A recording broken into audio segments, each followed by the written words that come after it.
we're learning about the car is that the styling is a little different. I don't think it's an M package, but we do see M package labels. There's an M3 kit.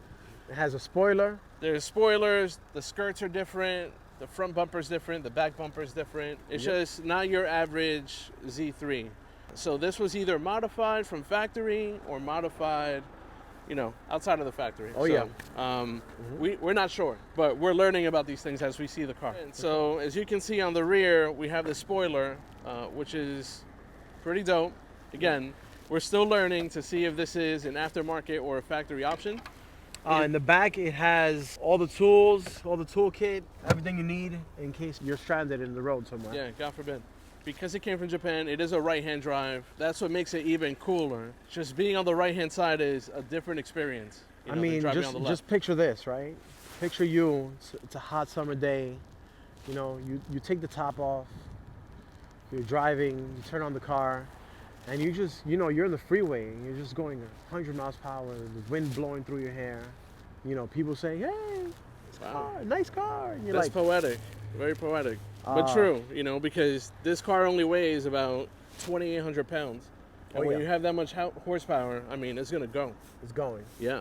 Like always, we wanna change some things in the car, and Yeah, I think we should. I think there's some things style-wise that are not 100% our style, and are also dated like aftermarket styling, right? Yep. So, Ricardo's pet peeve is these chrome rivets.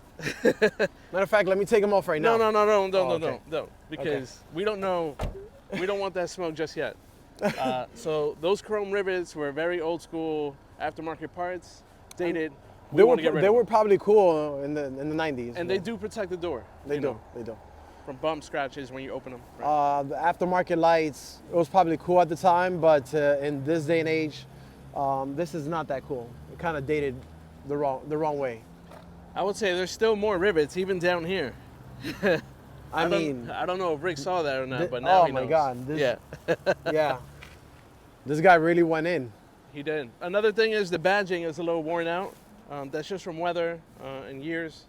So we might want to get those redone or we need replaced. New badges of honor. New badges, BMW badges. Other than that, what do you think, Rick? I think that's it. Yeah. Clean. After that, I think the engine is running great. Yeah. And everything seems to be working inside of the car. That's it. Yeah. All right, guys. So we hope you like the Z3 as much as we did. I'm gonna go and get a banana milkshake now. Yeah, me too. I love banana pudding, so I think that's what I'm gonna do as well. Yep. I want to thank you guys for tuning in. This is another episode of No Company Motors. You already know, and we're out.